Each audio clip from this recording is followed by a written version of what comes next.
Selamat hari Minggu jemaat yang terkasih.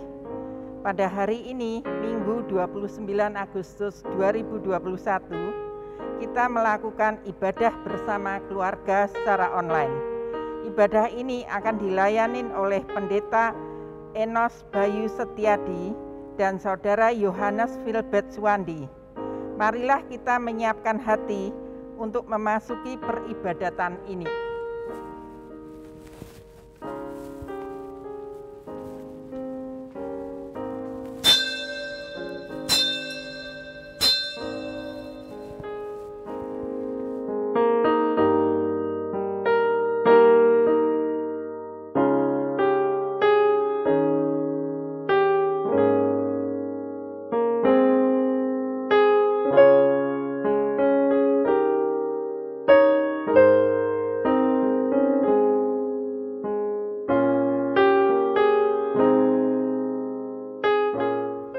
Marilah kita bersorak-sorai untuk Tuhan, bersorak-sorak bagi gunung batu keselamatan kita.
Ibadah ini berlangsung di dalam nama Tuhan Allah Bapa yang menjadikan langit dan bumi, yang senantiasa memelihara pekerjaan tangannya. Damai, sejahtera, dan kasih Tuhan beserta saudara dan keluarga.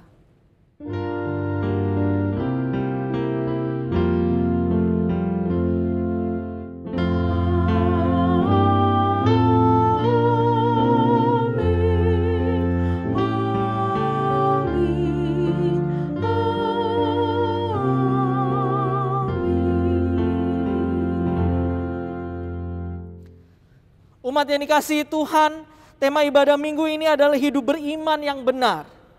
Firman Tuhan dalam Yakobus pasal 1 ayat 21 mengatakan, sebab itu buanglah segala sesuatu yang kotor dan kejahatan yang begitu banyak itu, dan terimalah dengan lembah lembut firman yang tertanam di dalam hatimu, yang berkuasa menyelamatkan jiwamu.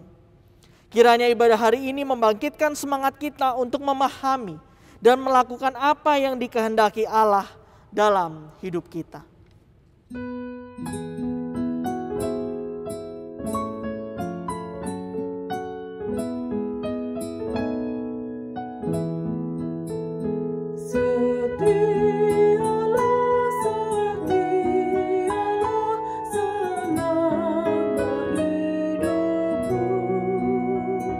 Ikuti jalan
Kepada jemaat diberi kesempatan untuk berdoa secara pribadi.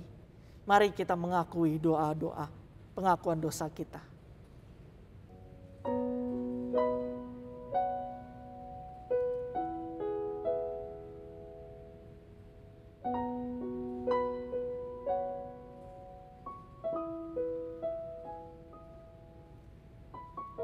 Ya Tuhan kami, tak terhitung ya Tuhan, banyaknya kesalahan dan dosa-dosa yang sudah kami lakukan sepanjang minggu ini. Kami masih malu mengakui dosa-dosa yang sama kepada Tuhan. Oleh karena itu ya Tuhan, kiranya Tuhan juga mau memperbarui kami dengan pertobatan. Sehingga kami tidak mengulangi lagi kesalahan dan dosa-dosa yang sama. Ampuni kami ya Tuhan. Kiranya Tuhan Sang Maha Murah Hati mengampuni setiap kesalahan dan dosa-dosa kami. Di dalam nama Tuhan kami Yesus Kristus, kami sudah berdoa. Amin.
Bagi kita semua yang dengan sungguh mengaku dosa di hadapan Tuhan dan yang menyerahkan diri kita untuk dibaharui oleh Roh-Nya, sambutlah anugerah dari Tuhan. Dalam Efesus pasalnya yang keempat, ayat 22 sampai yang ke-24. Yaitu bahwa kamu berhubung dengan kehidupan kamu yang dahulu harus menanggalkan manusia lama yang menemui kebinasaannya oleh nafsunya yang menyesatkan, supaya kamu dibaharui di dalam roh dan pikiranmu, dan mengenakan manusia baru yang telah diciptakan menurut kehendak Allah di dalam kebenaran dan kekudusan yang sesungguhnya. Demikianlah berita anugerah dari Tuhan. Umat yang terkasih, Allah menghendaki kita supaya kita mengenakan manusia baru yang telah dibaharui dalam roh dan pikiran. Manusia baru seharusnya melakukan hal-hal sesuai kehendak Allah, yakni hidup dalam cinta, kasih, dan perdamaian dengan sesama. Teladan kasih Allah menolong kita untuk hidup dalam kasih sebagai manusia baru. Salam damai untuk kita semua.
Mengasihi Tuhan Yesus yang tersalib bagiku, segala dosaku dihapusnya hingga baru hidupku. Hatiku bersukacitalah, bersukacitalah, bersukacitalah. Hatiku bersukacitalah di dalam Yesus Tuhanku.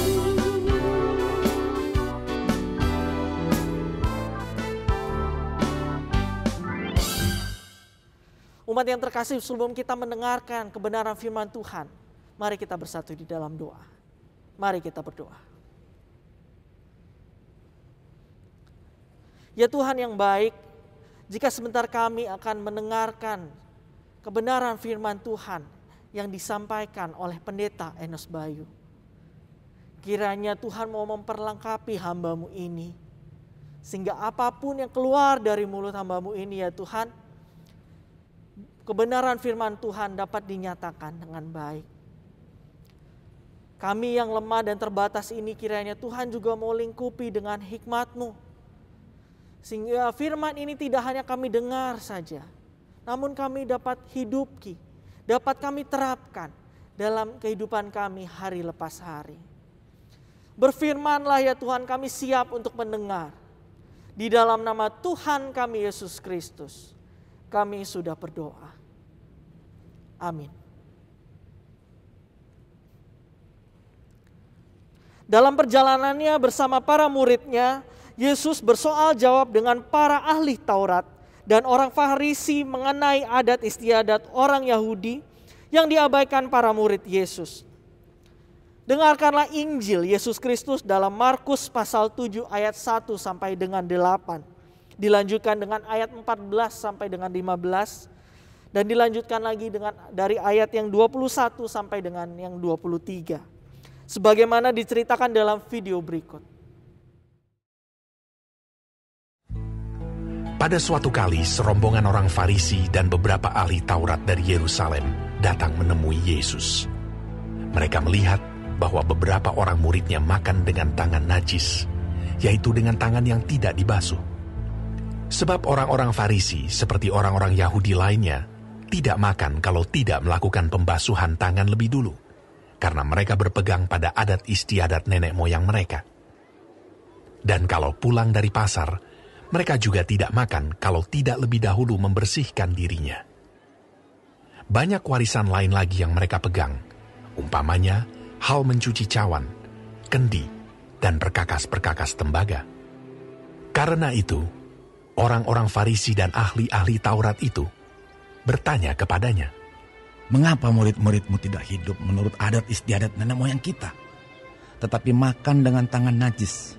Jawabnya kepada mereka, "Benarlah nubuat Yesaya tentang kamu, hai orang-orang munafik. Sebab ada tertulis, bangsa ini memuliakan aku dengan bibirnya, padahal hatinya jauh daripadaku. Percuma mereka beribadah kepadaku, sedangkan ajaran yang mereka ajarkan ialah perintah manusia. Perintah Allah kamu abaikan untuk berpegang pada adat istiadat manusia." Lalu Yesus memanggil lagi orang banyak dan berkata kepada mereka, "Kamu semua, dengarlah kepadaku dan camkanlah. Apapun dari luar yang masuk ke dalam seseorang tidak dapat menajiskannya. Tetapi apa yang keluar dari seseorang, itulah yang menajiskannya.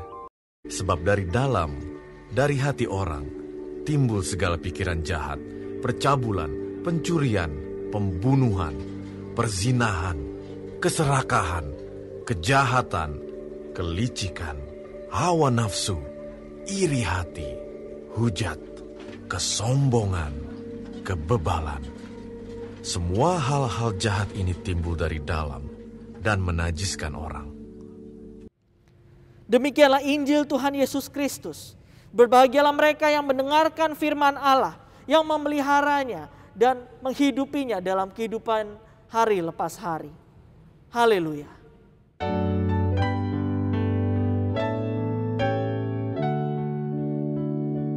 Haleluya, haleluya, haleluya.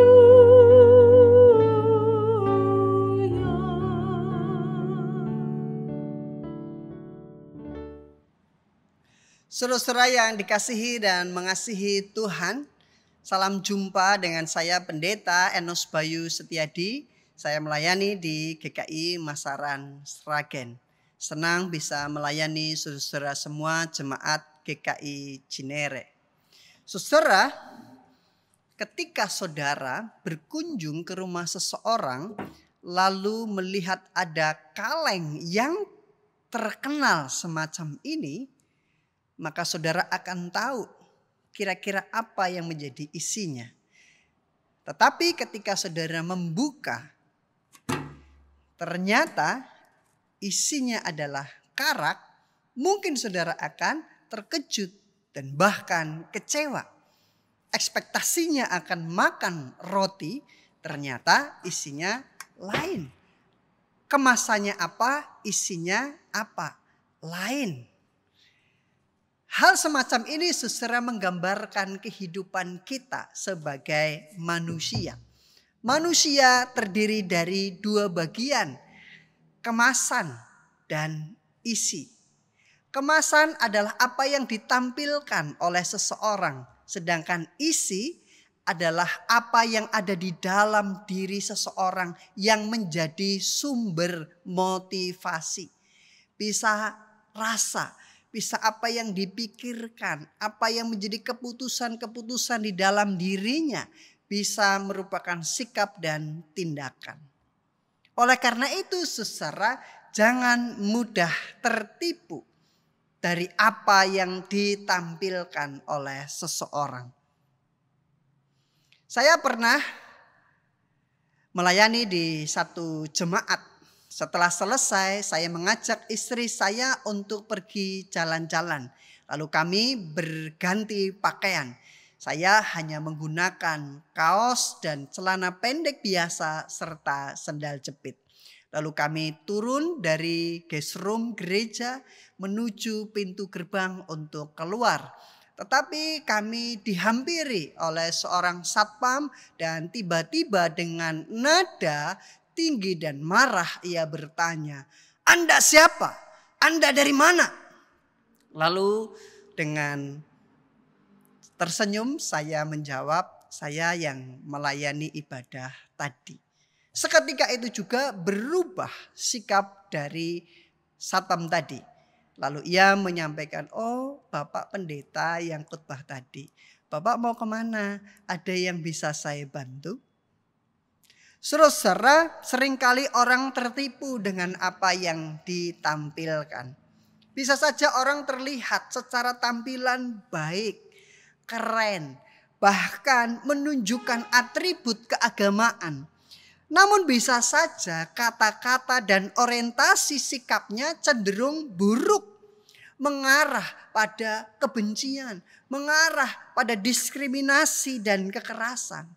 Di sisi lain saudara, kita bisa melihat ada orang yang mungkin penampilannya biasa, sederhana, atau mungkin cenderung lusuh. Biasanya orang akan menganggap orang ini jelek, orang ini buruk, bahkan tidak menganggapnya. Padahal kenyataannya belum tentu. Bisa saja ia memiliki hati yang baik. Ketika ada orang lain yang kesusahan dan meminta pertolongan dari dirinya, ia bisa membantu meskipun ia juga sedang kesulitan. Saudara-saudara, di sisi yang lain saat ini kita bisa melihat agama seolah-olah punya banyak wajah. Ada agama yang menunjukkan cinta kasih, tetapi juga ada agama yang berwajahkan kebencian, diskriminasi, intimidasi, kekerasan. Bukankah kita tahu bahwa mestinya agama mendatangkan cinta kasih dan kedamaian? Tetapi nyatanya ada perselisihan, ada kekerasan yang diakibatkan oleh agama juga. Bukan agamanya yang salah saudara-saudara, namun memperlakukan agama dengan cara yang keliru. Cara beragama macam inilah yang dikritik oleh Yesus. Di tengah cara kehidupan orang-orang Yahudi, khususnya orang Farisi dan ahli Taurat. Di dalam bacaan kita semula orang Farisi dan ahli Taurat mengkritik murid-murid Tuhan Yesus ketika mereka makan. Kenapa saudara?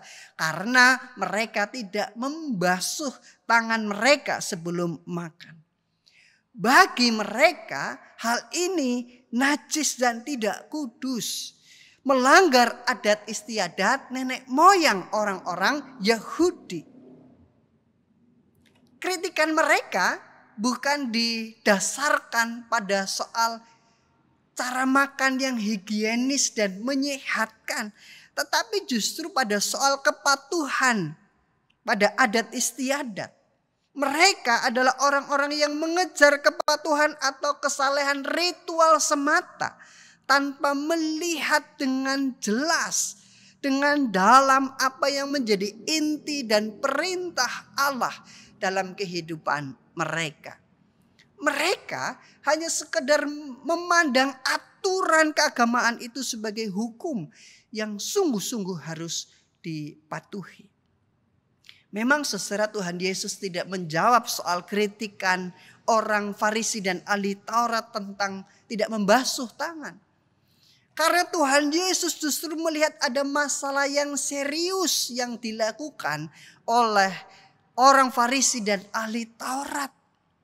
Maka Tuhan Yesus menyampaikan nubuat dari Nabi Yesaya yang mengingatkan orang-orang Farisi dan ahli Taurat tentang cara beragama mereka.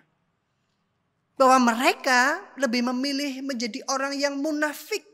Memuji Tuhan dengan bibir tetapi tidak berasal dari hati.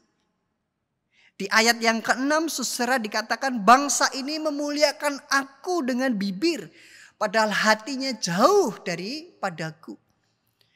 Mereka memilih menjadi ambigu. Beribadah kepada Tuhan tetapi bukan ajaran Tuhan yang dibagikan. Tetapi ajaran manusia.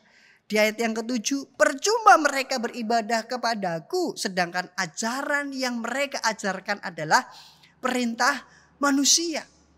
Mereka memilih menjadi legalis, memilih mengutamakan aturan hukum daripada menghayati dan memelihara inti dari perintah Allah. Di ayat yang ke-8, perintah Allah kamu abaikan untuk berpegang pada adat istiadat manusia. Jadi saudara, orang Farisi dan ahli-ahli Taurat, mereka tidak beriman dengan cara yang benar karena tidak melihat inti dari perintah dan kehendak Allah dalam kehidupan mereka. Mereka hanya sekedar menunjukkan tampilan, kesalehan mereka. Tetapi di mata Tuhan mereka tidak melakukan kehendaknya. Oleh karena itu saudara, kembali soal najis. Bagi Yesus, yang membuat najis seseorang itu bukanlah makanan yang masuk melalui mulut atau bersentuhan dengan orang asing. Bukan itu. Ternyata Yesus memberikan arti baru dari kata najis, yakni niat jahat yang timbul dari hati manusia, lalu melahirkan tindakan kejahatan. Ketika ada niat, itulah yang sudah dikatakan najis, terlebih melahirkan tindakan kejahatan. Itulah yang menajiskan seseorang dan membuatnya tidak layak di hadapan Tuhan, karena merusak relasi dan hubungan antara sesama manusia, merusak relasi antar kelompok, golongan, dan bangsa, yang efeknya menghancurkan. Bukankah ketika seseorang dengan mudah mengatakan orang ini najis, kelompok ini najis, mereka adalah orang-orang yang justru merusak relasi di tengah kehidupan sesama manusia. Sebaliknya saudara, Tuhan Yesus menghendaki kita semua untuk mengerti, memahami dengan sungguh maksud kehendak Allah. Yang tidak terletak hanya pada rincian huruf-huruf, melainkan mewujud dalam merangkul semua manusia untuk mengasihi Tuhan Allah dengan segenap hati, akal budi, dan kekuatan. Serta mengasihi manusia seperti mengasihi diri sendiri. Berbuat baik yang tujuannya adalah menyelamatkan dan menjaga kehidupan orang lain. Memberlakukan keadilan dalam kehidupan keseharian kita. Berbela rasa di tengah kemanusiaan. Saudara, maka kita saat ini bisa melihat apa yang menjadi harapan Tuhan Yesus dalam kehidupan kita. Beriman dengan cara yang benar itu adalah tidak hanya sekedar tampilan. Tidak hanya sekedar rajin dalam segala ritual. Ritual memang penting. Tetapi yang lebih penting adalah kita sungguh-sungguh menghayati kehendak Tuhan dalam keseharian kita. Hal itu bisa terjadi ketika kita membangun relasi yang benar dengan Allah, yang memberi dampak pada perubahan hati. Hati yang dulunya mungkin kotor, keruh, menjadi hati yang bersih, hati yang bening. Hati yang bersih dan bening itulah yang mengeluarkan sikap diri yang benar, menjadi pribadi yang baik, menjadi pribadi yang berperilaku adil dan membawa kedamaian. Sebaliknya saudara, hati yang kotor dan rusak akan mengeluarkan sikap-sikap yang buruk, yang jahat, kebencian, dendam, diskriminasi, dan kehancuran.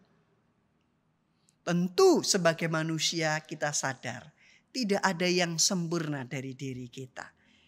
Tetapi justru dalam situasi ini Tuhan mengundang kita.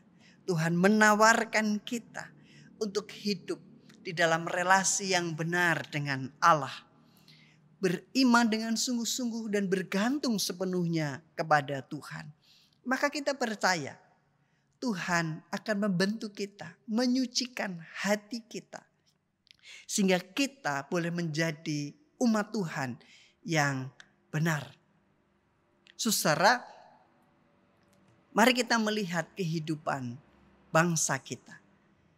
Kita tahu bahwa Indonesia dikenal sebagai negara yang mayoritas orangnya beragama. Kita bisa melihat tempat-tempat ibadah baru setiap tahun terus dibangun. Simbol-simbol agama tidak lepas dari keseharian hidup kita. Perhelatan mana saja di negeri ini yang tidak diawali dengan ritual dan doa. Ritual dan doa selalu dibawa dalam ranah studi, dalam ranah hukum, ekonomi, bahkan politik. Ini baik, saudara. Namun apakah dengan demikian ranah-ranah itu serta-merta menjadi medan spiritualitas yang menjunjung tinggi moralitas? Belum tentu. Ritualnya baik, tetapi bagaimana sikap hidup seseorang yang beragama, yang beriman itu sungguh-sungguh menunjukkan nilai-nilai dari keimanannya. Lihat saja saudara, setiap sekolah memulai aktivitasnya dengan berdoa. Tetapi apakah ada kemerdekaan di tengah pembelajaran sekolah itu? Apakah ada keadilan di tengah pendidikan kita? Ketika gelar perkara di pengadilan, pasti mengundang nama yang maha kuasa untuk menolong keadilan bisa diberlakukan dalam pengadilan tersebut. Nyatanya bisa saja hukum tidak selalu berpihak pada yang lemah. Hukum ternyata tidak berpihak pada korban.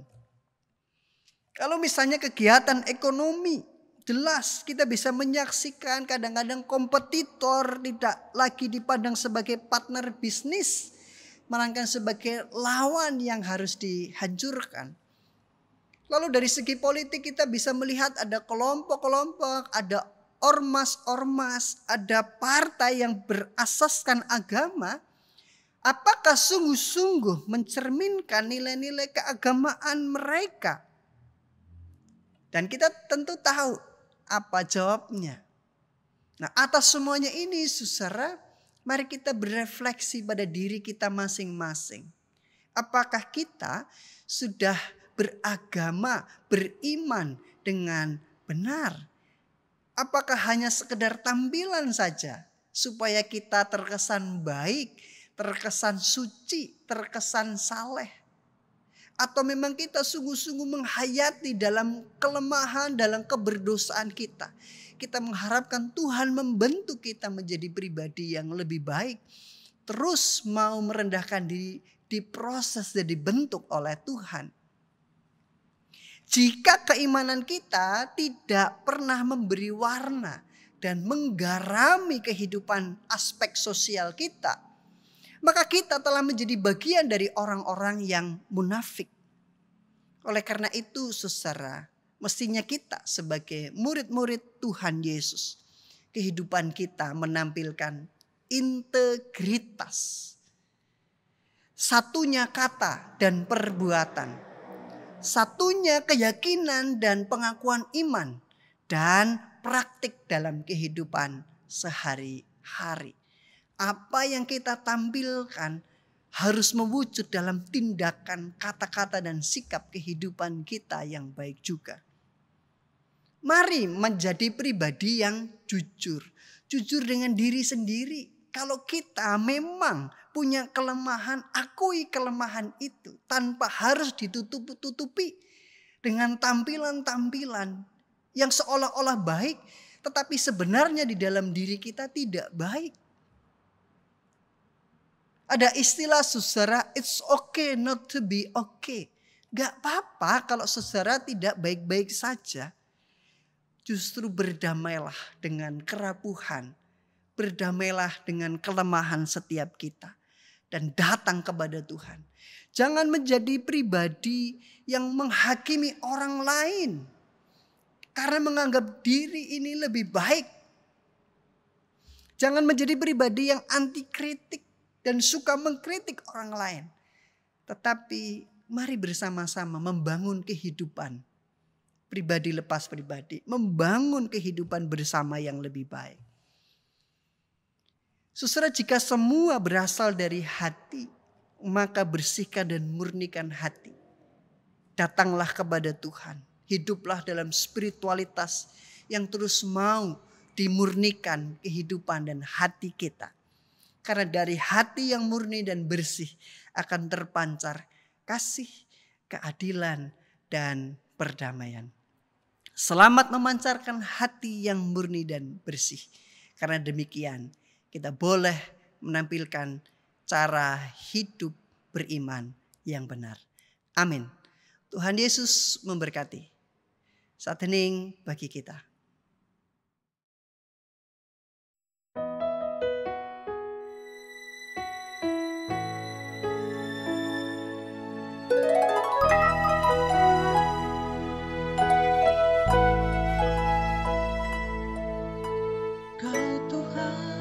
Jadi andalanku, hanya Kau Tuhan yang ku percaya.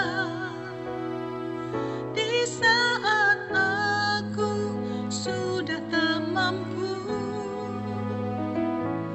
hanya Yesus sanggup melakukannya. Aku percaya ada mujizat. Aku percaya Tuhanku dahsyat. Perbuatan ajaib telah dikerjakannya. Aku percaya ada mujizat.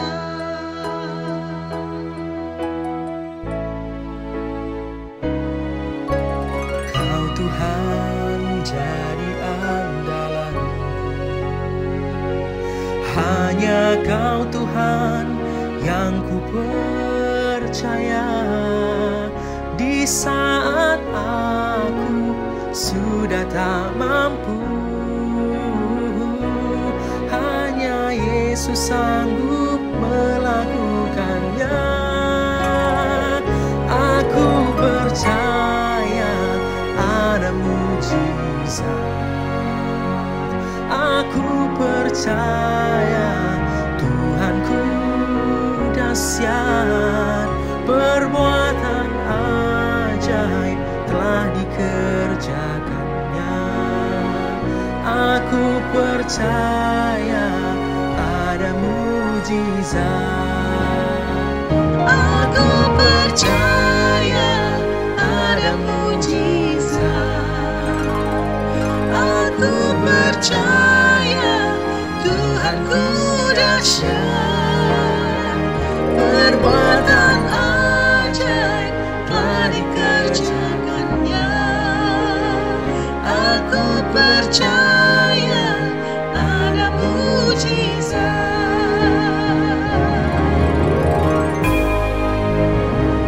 Percaya saja. Percaya saja. Aku percaya ada mujizat. Ada mujizat. Aku percaya Tuhanku dahsyat. Perbuatan ajaib telah dikerjakannya. Aku percaya ada mujizat. Aku percaya. Aku percaya. Aku percaya. Aku percaya. Firman-Mu nyata. Nyata.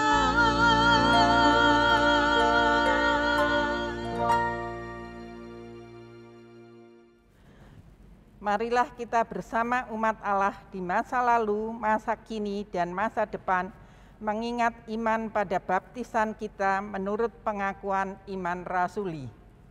Aku percaya kepada Allah, Bapa yang Maha Kuasa, Khalik langit dan bumi, dan kepada Yesus Kristus, Anaknya yang tunggal Tuhan kita, yang dikandung dari Roh Kudus, lahir dari anak darah Maria, yang menderita sengsara di bawah pemerintahan Pontius Pilatus, disalibkan, mati, dan dikuburkan, turun ke dalam kerajaan maut. Pada hari yang ketiga, bangkit pula dari antara orang mati, naik ke surga, duduk di sebelah kanan Allah Bapa yang Maha Kuasa. Dan dari sana Ia akan datang untuk menghakimi orang yang hidup dan yang mati. Aku percaya kepada Roh Kudus, gereja yang kudus dan am, persekutuan orang kudus, pengampunan dosa, kebangkitan orang mati, dan hidup yang kekal. Amin. Umat yang terkasih, saat ini kita beribadah bersama dengan keluarga kita. Di samping kanan dan kiri kita bersama-sama dengan suami, istri, anak-anak kita, menantu, cucu kita. Sebelum itu, sebelum kita menaikkan pokok-pokok doa syafaat, mari kita dapat tanyakan kepada teman dan kiri kita, keluarga kita, apa yang mau dapat kita doakan secara bersama-sama. Jemaat boleh menanyakan terlebih dahulu kepada anggota keluarga yang lain, sehingga kita dapat menaikkan pokok-pokok doa syafaat ini bersama-sama.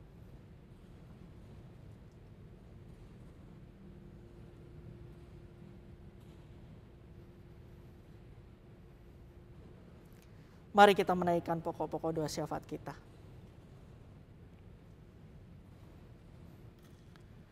Ya Allah Bapa kami yang baik, kami ucap syukur Tuhan. Ketika sepanjang ibadah ini kami dapat berkumpul bersama sebagai keluarga untuk beribadah satu dengan yang lain. Kali ini kami menaikkan doa-doa kami. Kami yang berdoa untuk suami kami. Kami yang berdoa untuk istri, anak-anak kami, menantu, cucu-cucu kami. Kiranya Tuhan mau mendengar segala doa-doa kami. Tuhan juga mau menjawab atas setiap doa-doa kami ini ya Tuhan. Terima kasih atas waktu yang Tuhan sudah berikan. Ya Tuhan, pada kesempatan kali ini juga kami mau berdoa kepada Tuhan untuk bangsa dan negara kami. Kami mau berdoa untuk pemimpin-pemimpin kami, dari Bapak Presiden hingga jajaran-jajarannya. Tuhan mau melingkupi dengan hikmat-Mu ya Tuhan. Sehingga setiap apapun yang menjadi keputusan pemilihan yang terkait akan bangsa dan negara kami, Tuhan mau berkehendak dalam setiap pemilihan pengambilan keputusan tersebut. Ya Bapak, kami juga mau berdoa bagi setiap bangsa dan negara kami, secara terkhusus umat-umat kami yang mengalami bencana alam. Ya Tuhan, kiranya Tuhan boleh hadir kepada mereka dalam hati mereka satu persatu. Tuhan mau menenangkan setiap segala kekhawatiran mereka. Kiranya kehadiran Tuhan memberikan kekuatan dan pengharapan yang baru bagi teman-teman kami yang sedang menderita. Terima kasih ya Tuhan. Ya Tuhan, pada kesempatan kali ini juga kami mau berdoa secara terkhusus untuk gereja-gereja di dunia ini. Yang dalam masa pandemi ini ya Tuhan, setiap pelayan Tuhan di gereja-Mu, secara terkhusus GKI Cinere ini, mengusahakan untuk terus pelayanan dalam peribadahan online maupun onsite. Kiranya Tuhan mau menolong dan melindungi setiap pelayan-pelayan Tuhan yang mengambil bagian pelayanan ibadahan ini ya Tuhan. Setiap pelayanan ini kami yakin dan percaya Tuhan, ketika jemaat-Mu yang hadir untuk beribadah merasakan berkat Tuhan melalui setiap pelayanan yang sudah diberikan. Kami juga mau berdoa pada keluarga-keluarga mereka. Lindungi mereka ya Tuhan. Kami mau berdoa untuk setiap pekerjaan mereka. Tuhan juga mau memberkati pekerjaan mereka. Kami juga mau berdoa untuk studi yang mereka sedang ambil. Kiranya Tuhan juga mau bersama-sama dengan mereka, agar mereka dapat menyelesaikan studinya dengan baik. Ya Bapak, kami juga mau berdoa secara terkhusus untuk jemaat-Mu di tempat ini, GKI Cinere. Jemaat-Mu yang saat ini sedang sakit, yang lemah tubuh ya Tuhan.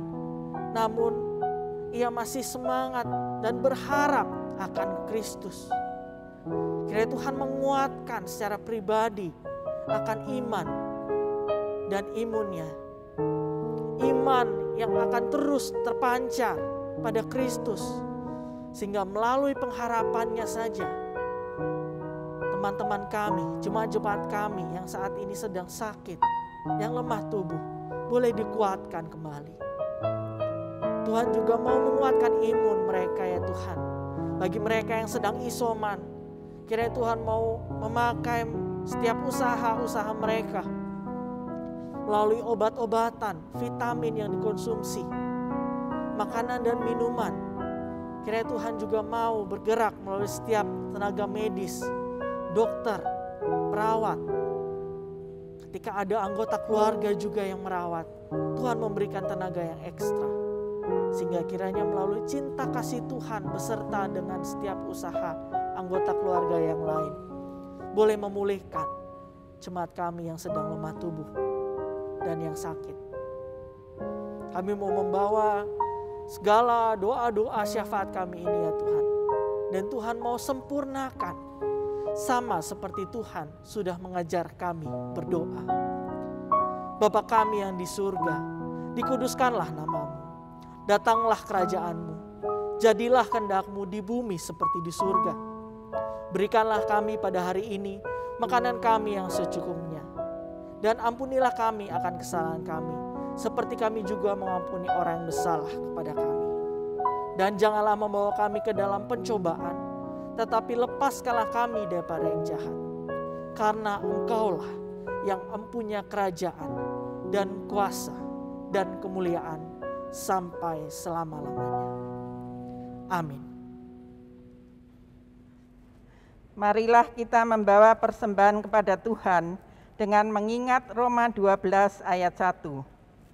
Karena itu saudara-saudara, demi kemurahan Allah, aku menasihatkan kamu supaya kamu mempersembahkan tubuhmu sebagai persembahan yang hidup, yang kudus, dan yang berkenan kepada Allah. Itu adalah ibadahmu yang sejati. Bagi jemaat yang rindu untuk memberikan persembahan syukurnya, dapat mengirimkannya dengan cara transfer pada rekening GKI Cinere di Bank Mandiri dengan nomor 101-801-45582. Jemaat dapat memberikan keterangan apakah persembahan kantong hitam, kantong merah, persembahan bulanan, atau persembahan syukur lainnya, atau melalui QR Code yang tercantum di layar atau warta gereja.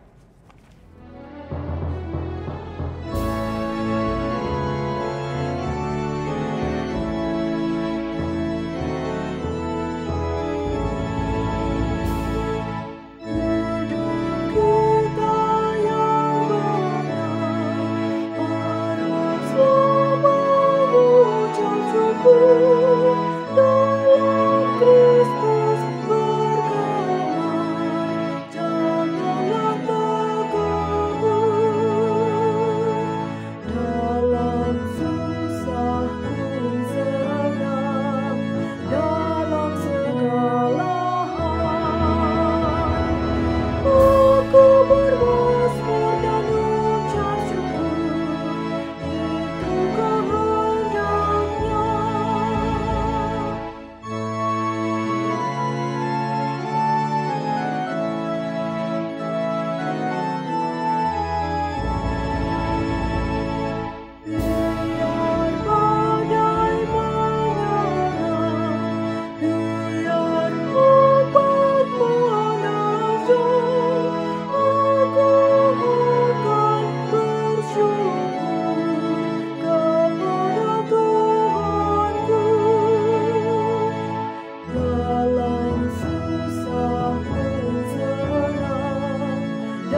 Aku bermazmur dan ucap syukur, itu kehendaknya. Mari kita berdoa. Bapa kami yang ada di surga, terima kasih atas berkat dan penyertaan yang selalu Bapak berikan kepada kami dan keluarga kami. Inilah ungkapan syukur kami. Berkatilah dan pimpinlah tangan-tangan yang mengelolanya, agar persembahan ini dapat dipergunakan dengan sebaik-baiknya untuk kepentingan GKI Cinere. Dan ajar pula kami agar dapat mempersembahkan hidup kami untuk kemuliaan nama-Mu saja. Dalam nama Tuhan Yesus kami berdoa. Amin.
Arahkanlah hatimu kepada Allah, tinggallah di dalam Kristus, dan milikilah iman yang kuat, dan terimalah berkat Tuhan. Tuhan memberkati kita dan melindungi kita. Tuhan menyinari kita dengan wajah-Nya dan memberi kita kasih karunia. Tuhan menghadapkan wajah-Nya kepada kita dan memberi kita damai sejahtera. Amin.